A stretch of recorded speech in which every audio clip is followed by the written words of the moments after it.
नमस्कार, जवाहर झारखंड में आपका स्वागत। मैं राहुल ओझा आपके साथ। रांची से बड़ी खबर है। अमन साहू गैंग पर एटीएस का एक्शन देखने को मिला है। गैंग के 3 शूटरों को गिरफ्तार किया गया है। बड़ी साजिश की फिराक में ये शूटर थे। जेल में बंद अमन साहू साजिश रच रहा था। सूत्रों के मुताबिक झारखंड एटीएस ने रांची, रामगढ़ और पतरातू में छापेमारी कर गैंग के 3 अपराधियों को गिरफ्तार किया है। तो बड़ी साजिश की फिराक में ये शूटर थे, जो खबर सामने निकल करके आ रही है। बता दें कि जेल में बंद अमन साहू ये पूरी साजिश रच रहा था। सूत्र जो खबर दे रहे हैं उसके मुताबिक झारखंड एटीएस ने रांची, रामगढ़ और पतरातू में छापेमारी की, जहां से 3 अपराधियों को गिरफ्तार किया गया है। तो अमन साहू गैंग पर एटीएस का एक्शन देखने को मिला है और गैंग के 3 शूटर को गिरफ्तार किया गया है। बताया जा रहा है कि जो 3 शूटर गिरफ्तार किए गए हैं, ये किसी बड़ी साजिश की फिराक में ये शूटर थे और उससे पहले ही इनके ऊपर कार्रवाई हो गई, एक्शन हुआ। और बताया जा रहा है कि अमन साहू जो जेल में बंद है और वही अपने गुर्गों के साथ साजिश रच रहा था और बड़ी साजिश की फिराक में ये शूटर थे और इन शूटर को एटीएस ने धर दबोचा। बताया जा रहा है कि झारखंड एटीएस ने रांची, रामगढ़ और पतरातू में छापेमारी की और गैंग के 3 अपराधियों को गिरफ्तार किया गया है। तो भले ही अमन साहू की अगर बात करें, वो जेल में बंद है, लेकिन इसके बावजूद उसके गुर्गे काफी एक्टिव रहते हैं। ओम प्रकाश हमारे साथ जुड़ गए हैं, न्यूज़ 18 संवाददाता। ओम प्रकाश, जिन तीनों की गिरफ्तारी हुई उनके बारे में क्या खबर और क्या कनेक्शन अमन साहू से? बता दें कि एटीएस को ये सूचना मिली थी कि अमन साहू एक बार फिर किसी बड़ी वारदात को अंजाम देने में जुटा है और इसे लेकर उसके 3 शूटर जो हैं वो एक्टिव हैं, जिसकी जानकारी मिलने के बाद जो एटीएस की टीम है उसने लगातार कई जगहों पर छापेमारी की। इसी दरमियान एक बारात में जो है ये 3 आरोपियों को गिरफ्तार किया गया है। फिलहाल तमाम आरोपियों से पूछताछ की जा रही है। गिरफ्तार आरोपियों में एक का नाम शंभू बताया जा रहा है, तो वहीं 2 फिलहाल जो है उनकी जानकारी नहीं मिल पाई है, लेकिन बताया जा रहा है कि ये किसी अपने खतरनाक मंसूबे को अंजाम देने की फिराक में थे और उसे लेकर ही एटीएस ने इन्हें गिरफ्तार किया। तो कहा जा सकता है कि जिस तरह से अमन साहू का गैंग जो है वर्तमान में झारखंड और साथ में अगर कहा जाए तो जो इंटरनेशनल गिरोह है, पिछले दिनों उड़ीसा में भी इसके द्वारा एक घटना को अंजाम देने का प्रयास किया गया था। तो पूरी तरह से इस गैंग को कमर तोड़ने में एटीएस की टीम जुटी हुई है। चलिए, शुक्रिया ओम प्रकाश इस अपडेट के लिए आपका। और देखिए, इससे पहले गुमला से भी गैंगस्टर अमन साहू का शूटर गिरफ्तार किया गया। रांची पुलिस ने गुमला से अमन साहू के शूटर को गिरफ्तार किया। रांची पुलिस ने गुमला पुलिस के साथ मिलकर बीती रात इस कार्रवाई को अंजाम दिया है। बताया जा रहा है कि अमन साहू का शूटर शादी समारोह में शामिल होने गया था। इसी दौरान पुलिस ने उससे धर दबोचा। अब पुलिस शूटर से पूछताछ कर रही है। कार्रवाई को लेकर गुमला पुलिस का कहना है कि रांची पुलिस शूटर को अपने साथ रांची ले गई है, लेकिन सूत्रों का कहना है कि शूटर से गुमला में ही पूछताछ की जा रही है।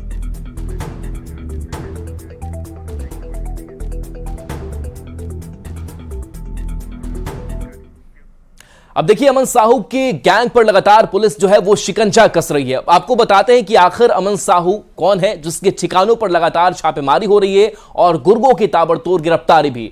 दरअसल अमन साहू की अगर बात करें तो झारखंड का कुख्यात अपराधी ये माना जाता है। अमन साहू जो झारखंड का कुख्यात अपराधी है, इसके साथ साथ इसके बारे में जो खबर कि 17 साल की उम्र में अपराध की दुनिया में इसने कदम रखा था और तब से आपराधिक वारदातों को यह अंजाम देता आ रहा है। फिलहाल जेल में बंद है। 12वीं पास करने के बाद डिप्लोमा की इसने पढ़ाई भी अपनी पूरी की।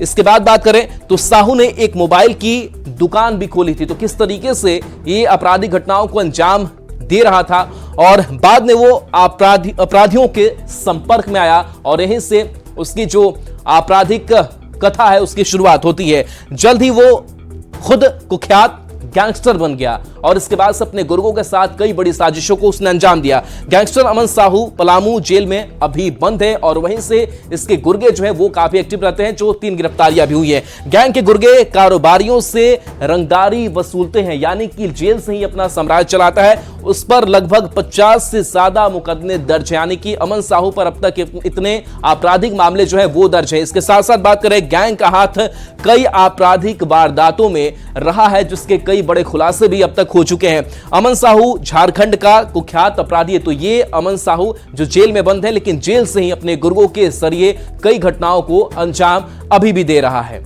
बढ़ेंगे आगे और बात करेंगे दूसरी खबर की। तो चाईबासा में स्कूल में एडमिशन के नाम पर वसूली का मामला सामने आया है। विधायक सुखराम उरांव ने मुख्यमंत्री हेमंत सोरेन को पत्र लिखकर जांच की मांग की है। जानकारी के मुताबिक कस्तूरबा गांधी बालिका आवासीय स्कूलों में छात्राओं के एडमिशन में 20 से 25 हजार की वसूली की जा रही है। छात्राओं के अभिभावकों से शिकायत मिलने के बाद चक्रधरपुर के विधायक सुखराम उरांव ने मुख्यमंत्री हेमंत सोरेन को पत्र लिखकर जांच कमेटी गठन कर जांच की मांग की है।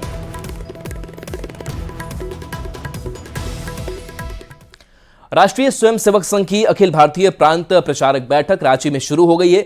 3 दिवसीय होने वाली ये बैठक 14 जुलाई शाम 6 बजे तक चलेगी। बैठक में आरएसएस संघ चालक डॉक्टर मोहन भागवत, सरकारवा, दत्तात्रेय होसबले के साथ सभी संगठन मंत्री मौजूद हैं। इस बैठक में संघ के इस साल के कामों की समीक्षा होगी। आने वाले साल यानी 2025 में होने वाले काम और कार्यक्रमों पर मंथन होगा। इसके अलावा संगठन विस्तार पर भी चर्चा होगी। सूत्रों के मुताबिक बैठक में संथाल परगना की बदलती डेमोग्राफी और बांग्लादेशी घुसपैठ पर भी चर्चा हो सकती है।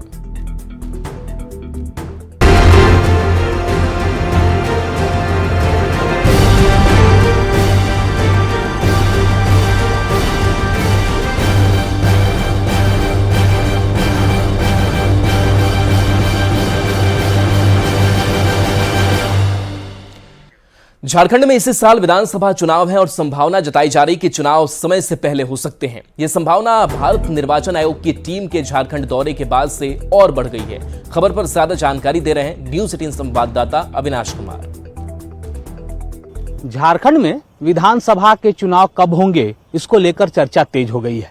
भारत निर्वाचन आयोग की टीम झारखंड का दौरा कर रही है, बैठकें कर रही है और इन बैठकों के बाद इस बात की चर्चा इसलिए तेज हो गई है क्योंकि ये संभावना जताई जा रही है कि इस बार चुनाव समय से पहले होंगे। दूसरी तरफ अगर हम बात करें, राज्य निर्वाचन जो पदाधिकारी हैं के रवि कुमार, उन्होंने एक और इशारा कर दिया है कि इस बार झारखंड में 5 चरणों में चुनाव नहीं होंगे। अब सवाल ये उठता है कि अगर 5 चरणों में चुनाव नहीं होंगे तो कम चरणों में ही चुनाव कराए जाएंगे, इसकी संभावना प्रबल हो जाती है। और दूसरी बात यह भी है कि जैसे ही निर्वाचन आयोग की टीम ने भ्रमण शुरू किया, बैठकों का दौर शुरू हुआ, वैसे ही राजनीतिक जो दल हैं वो भी सक्रिय हो गए हैं। जो सत्ताधारी दल है, जेएमएम ने कहा है कि अगर समय से पहले विधानसभा के चुनाव होंगे तो इसका मुंहतोड़ जवाब दिया जाएगा। दूसरी तरफ जो मुख्य विपक्षी दल है बीजेपी भी यह कह रही है कि अभी से ही जेएमएम विधानसभा चुनाव को लेकर घबराने लगी है, परेशान हो गई है।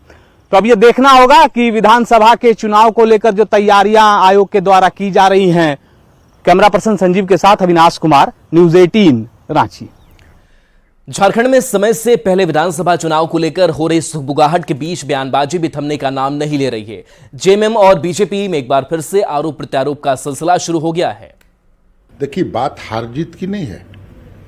चुनाव कभी भी हो, जीतेंगे हम ही। वो झारखंड की जनता तय करती है और इनको पता है, हमारे विरोधियों को। बेचैनी इसी बात की है। क्यों आप जल्द चुनाव कराना चाहते हैं 3 महीना 4 महीना पहले? क्यों? जनादेश तो 5 साल का मिला है। देखिए, जैसे जैसे चुनाव आ रहा है इनको ग्राउंड रियलिटी पता चल रही है और इसलिए इनके हाथ पांव फूल रहे हैं।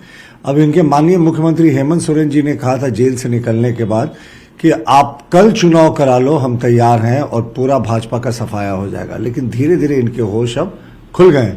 अब आप देखिए, लोकसभा चुनाव की बात करें तो 52 विधानसभा सीटों पर हम आगे थे लोकसभा चुनाव में और ये महागठबंधन सिर्फ 27 सीटों पर सिमट गया था। इस बार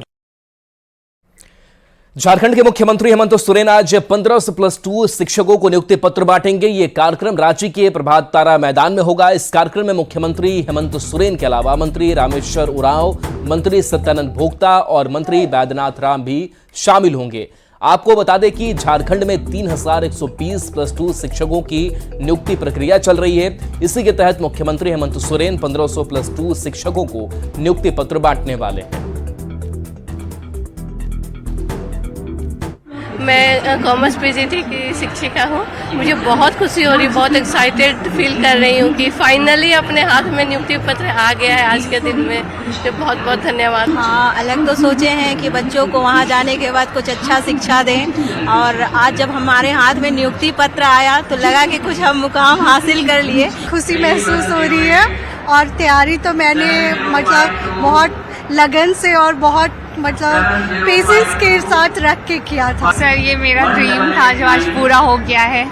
बहुत मेहनत से यहाँ तक पहुँचे हैं सर। जब पिछले बार ये स्थगित हो गया था तो मन बहुत निराश हो गया था, एकदम होप टूट गया था, लग ही नहीं रहा था कि दोबारा मिलेगा, लेकिन आज ये मिला है तो मेरा सपना पूरा हो गया है। बचपन से उद्देश्य था शिक्षक बनने का ही, 9th क्लास से ही शिक्षक बनने के लिए, और हमेशा शिक्षक बनने के लिए प्रेरित रहे, और इसके लिए सतत प्रयास करते रहे। 7-8 साल लगभग मेहनत किए।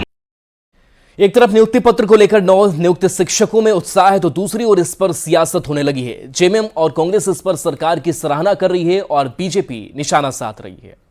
देखिए, 1500 शिक्षकों को नियुक्ति पत्र देना आज तय हुआ है, माननीय मुख्यमंत्री देंगे। जो एक कमिटमेंट, जो प्रतिबद्धता रोजगार और सरकारी नौकरी देने का करके हम आए थे, उसी की एक कड़ी है। अभी 3 महीने के अंदर 30 लाख लोगों को नौकरियां दी जाएंगी। तो स्वाभाविक तौर पे इसमें थोड़ी सी विलंबता आई, लेकिन हमारी प्रतिबद्धता यही थी कि हम इस राज्य के युवाओं को अपने ही राज्य में नौकरी दें, जो हमारा मांग भी था, जो हमारा मैनिफेस्टो में भी शामिल था, और इस दिशा में सरकार अब पूरी तरह से आगे बढ़ चुकी है। देखिए, हम तो यही मानते हैं कि वो लाखों छात्रों के साथ नाइंसाफी है जो इस बात को लेकर धरना दे रहे हैं कि पीजीटी में भारी पैमाने पर कदाचार हुआ, जो भ्रष्टाचार हुआ, और हेमंत सोरेन ने अपना बड़ा कदम जो है वो भ्रष्टाचार और कदाचार में सना हुआ हाथ के साथ शुरुआत की है। जामताड़ा के नाला विधानसभा के भंडार बेड़ा मैदान में बीजेपी ने अभिनंदन समारोह और संकल्प सभा का आयोजन किया, जिसमें बतौर मुख्य अतिथि नेता प्रतिपक्ष अमर बावरी शामिल हुए। कार्यक्रम में बीजेपी के प्रदेश मंत्री दुर्गा मरांडी, सीता सोरेन और सत्यानंद भोक्ता भी मौजूद रहे। इस मौके पर बूथ स्तर पर बेहतर प्रदर्शन करने वाले कार्यकर्ताओं के साथ सभी बूथ के कार्यकर्ताओं को सम्मानित किया गया। नेता प्रतिपक्ष अमर बावरी ने कहा कि कार्यकर्ताओं को धन्यवाद देते हुए आगामी चुनाव में जीत का संकल्प दिलवाया। सभी अतिथिगण से आग्रह है। बूथ के जीवट कार्यकर्ताओं को हमारे योद्धाओं के अभिनंदन का कार्यक्रम पूरे 81 विधानसभा में चल रहा है, और 2 महीने के बाद जो विधानसभा के चुनाव होने हैं उसमें एक जनता का सरकार जो भारतीय जनता पार्टी के नेतृत्व में बने और इस भ्रष्टाचारी सरकार को उखाड़ करके बाहर फेंके, ऐसे सरकार के निर्माण के लिए बूथ के कार्यकर्ताओं ने आज संकल्प भी लिया है विजय का। सिमडेगा में आज मुफस्सिल थाना का उद्घाटन कार्यक्रम हुआ, लेकिन खूंटी सांसद कालीचरण मुंडा का नाम निमंत्रण पत्र में नहीं लिखा गया, जबकि कालीचरण मुंडा 3 दिवसीय दौरे पर सिमडेगा में मौजूद हैं। नाम नहीं होने से यह मामला तूल पकड़ने लगा। इस मामले पर जहां कांग्रेस जिलाध्यक्ष ने प्रोटोकॉल का उल्लंघन बताया, तो देखिए क्या कुछ कहा सांसद कालीचरण मुंडा ने।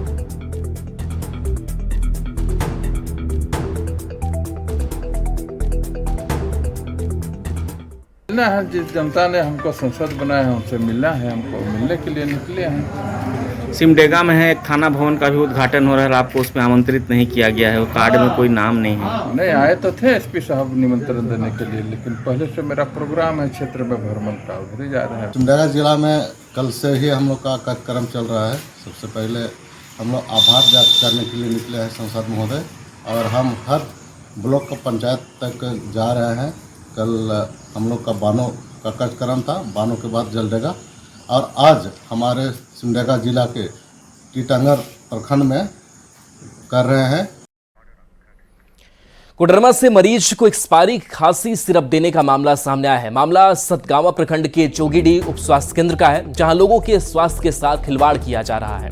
मरीजों को एक्सपायरी खांसी का सिरप दिया जा रहा है, जिससे मरीज स्वस्थ होने के बजाय बीमार पड़ रहे हैं।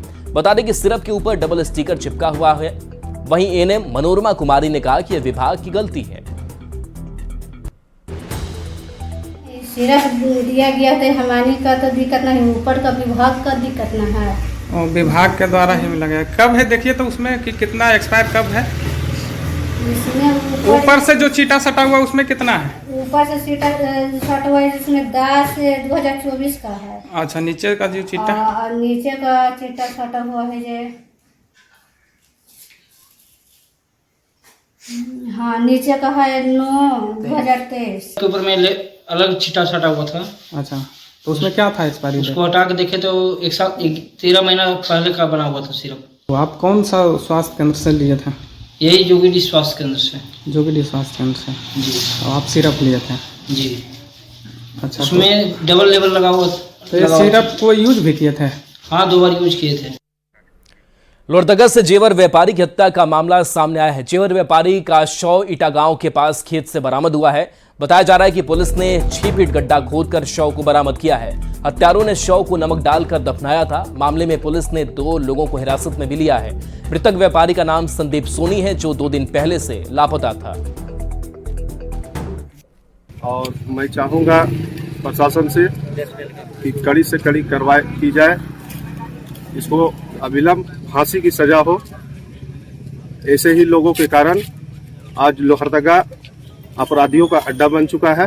पूरे घटना का इतना शर्मनाक घटना है कि आदमी को जीना खाना मुश्किल हो गया है। राह में चलते भी लोग सुरक्षित नहीं है, तो यहाँ पर कैसे सोचेगा कि हम अच्छे से रह लेंगे, जी लेंगे। आप हैं, हम हैं, अभी किसी पर भी इस तरह का कांड हो सकता है। भला फुसला कर घर में बुला लेना, किसी को मार देना, मारने के बाद इस तरह का लाश के साथ 24 घंटा के अंदर लाश के साथ जो दुर्गति किया है, इसके लिए तो पुलिस को एकदम गुलों को सामने चौराहे पे ला के मारना चाहिए था। जमशेदपुर के पोटका विधानसभा में 35 साल से नहर का काम अधूरा पड़ा है। यही नहीं, पहले तो विभाग ने किसानों से उनका खेत लिया, काम करवाया और नहर की उम्मीद थी, फिर 35 साल की उम्मीद पर पानी फेरते हुए खेत का मुआवजा तक नहीं दिया। ये रिपोर्ट देखिए। जमशेदपुर के पोटका विधानसभा में 35 साल पहले कई गांव के किसानों की जमीन लेकर सरकार ने नहर निर्माण शुरू करवाया। किसानों को उम्मीद थी कि नहर बनने से उन्हें खेती में बढ़ावा मिलेगा, लेकिन 35 साल पहले शुरू हुआ निर्माण कार्य अब तक अधूरा है। किसानों को आज तक न तो मुआवजा मिला, न नहर बना और न किसानों की जमीन बची। विभाग के अधिकारियों की लापरवाही का खामियाजा 10 गाँव को भुगतना पड़ रहा है। जमशेदपुर के पोटका विधानसभा में मैं तस्वीर दिखाऊंगा, जहां 35 सालों से लगभग एक नहर का निर्माण किया जा रहा था और वो नहर सफेद हाथी के में तब्दील हो चुकी है। तस्वीर आप देख सकते हैं। एक तरफ आप देखिए कि किस तरह मिट्टी की खुदाई कर दी गई है और आधा अधूरा काम करके ये छोड़ा गया है। पोटका के कूजू से माटकू तक करोड़ों की लागत से स्वर्ण रेखा परियोजना के तहत नहर बनना था, लेकिन 1 से 2 किलोमीटर तक ही नहर बना और उसका काम भी ठप हो गया। काम पर लगी मशीनों पर भी जंग लग चुकी है, तो आधी अधूरी बनी नहर में भी अब दरारें पड़ने लगी हैं। हो रहा था अभी तो काम पूरी बंद है। अब कब नहर बनेगा तब जाके हम लोग खेती बाड़ी होगा। पानी के लिए हम लोग को बहुत तकलीफ हो रहा है, इसीलिए हम लोग सुनसान में बैठे हुए हैं। कुछ काम नहीं हो रहा है।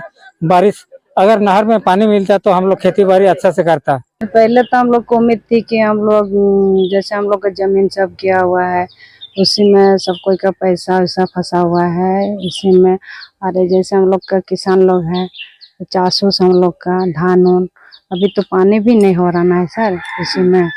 नहर जो बन रहा था, हम लोग को बहुत ही उम्मीद थी कि जल्दी बने। हम लोग का तो जो भी खेती बाड़ी वो भी हो सकता है, जैसे कुछ लगा भी सकते हैं कैनल से पंप लगा के। हाँ, और जल्दी परमिट हो, खेत भी चल गया और नहर भी नहीं बना, फिर पैसा भी नहीं मिला। बचपन से हम बड़ा हो गए लेकिन नहर नहीं बना। क्या सरकार से मांग करनी? जासूस करने में परेशानी होती है? हाँ, मतलब क्या जासूस करने से परेशानी होती है जो पानी नहीं है। न तो ग्रामीणों की गुहार सुनी जा रही है, न ही उन्हें मुआवजा मिला है। ऐसे में ग्रामीणों ने उग्र आंदोलन की चेतावनी दी है। साथ ही मामले पर कोल्हान के पूर्व आयुक्त और बीजेपी नेता विजय सिंह ने किसानों के साथ बैठक कर सरकार और विभाग को घेरने की रणनीति बनाई है। ये नहर है स्वर्णरेखा प्रोजेक्ट का और इसमें आधा अधूरा बना है और इसका ये पिछले 30-35 साल से चल रहा है ये काम, पूरे स्वर्णरेखा प्रोजेक्ट का इन होल। और यहाँ के लोगों ने बताया कि उसका मुआवजा भी बहुत लोगों को नहीं मिला है जमीन का, जो इनका जमीन गया। दूसरी बात कि जो इसमें काम किए हैं उनका भी पेमेंट अभी तक नहीं हुआ। और तीसरी जो सबसे अहम बात है कि ये यदि पूरा होता तो कम से कम 2 फसल यहाँ पर साल में होता और यहाँ के लोगों के जिंदगी में काफी सुधार होता। करोड़ों की नहर योजना लापरवाही की भेंट चढ़ी या फिर अधिकारियों ने भ्रष्टाचार किया, ये तो आने वाला वक्त ही बताएगा। लेकिन अब देखना ये होगा कि ग्रामीणों के साथ हुए अन्याय पर सरकार क्या रुख अपनाती है। जमशेदपुर से न्यूज 18 संवाददाता आशीष तिवारी की रिपोर्ट। आज अनंत अंबानी और राधिका मर्चेंट की शादी है, जिसमें शामिल होने के लिए देश विदेश से कई मशहूर हस्तियां मुंबई पहुंच चुके हैं। अनंत राधिका की शादी में सब कुछ बहुत खास होने वाला है, ये रिपोर्ट देखिए।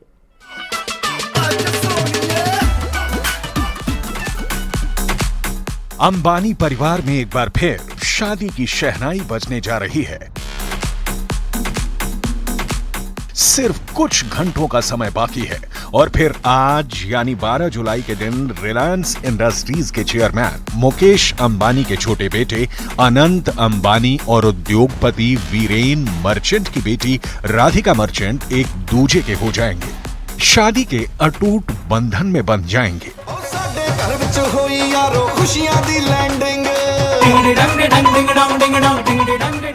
इस ग्रैंड शादी में शामिल होने के लिए देश ही नहीं बल्कि विदेश से भी कई जानी मानी हस्तियां मुंबई पहुंच चुकी हैं। पश्चिम बंगाल की मुख्यमंत्री ममता बनर्जी, सचिन तेंदुलकर, लालू यादव का परिवार, रैपर हनी सिंह, अमेरिका से सेलिब्रिटी किम कार्डेशियन, ब्रिटेन से वहां के पूर्व प्रधानमंत्री टोनी ब्लेयर और दक्षिण कोरिया से सैमसंग कंपनी के चेयरमैन ली जे योंग जैसी नामी शख्सियतें मुंबई पहुंच चुकी हैं। अनंत अंबानी और राधिका मर्चेंट अंबानी परिवार के घर एंटीरिया में 7 फेरे लेंगे। शादी के बाकी कार्यक्रम मुंबई के बांद्रा कुर्ला कॉम्प्लेक्स में जियो वर्ल्ड सेंटर में होंगे। फिर कल यानी 13 जुलाई को शाम 6 बजे नीता मुकेश अंबानी कल्चरल सेंटर में मिनी रिसेप्शन होगा और 14 जुलाई को मुख्य रिसेप्शन होगा। इस ग्रैंड वेडिंग रिसेप्शन में कई मशहूर हस्तियां पहुंचेंगी।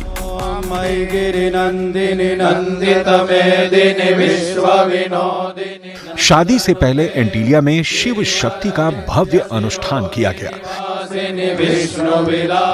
जिसमें अंबानी परिवार ने कई फीट के शिवलिंग का अभिषेक किया। अनंत और राधिका ने ईश्वर का आशीर्वाद लिया। उज्जैन के महाकालेश्वर मंदिर के पुजारियों ने ये अनुष्ठान करवाया।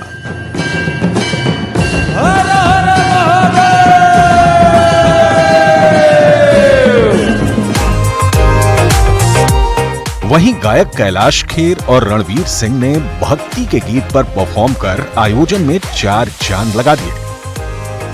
अनंत अंबानी और राधिका की ग्रैंड वेडिंग में अब कुछ घंटों का ही वक्त बचा है, जिसके हर रंग की गवाह दुनिया बनने जा रही है।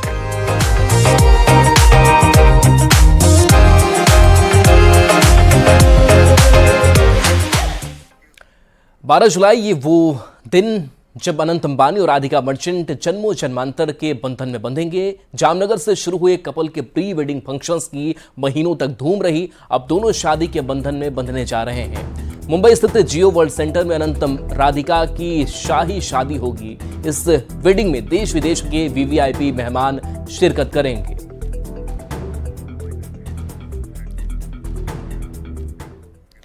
और चलिए न्यूज़ 18 बिहार झारखंड पर खबरें आपके लिए लगातार जारी हैं।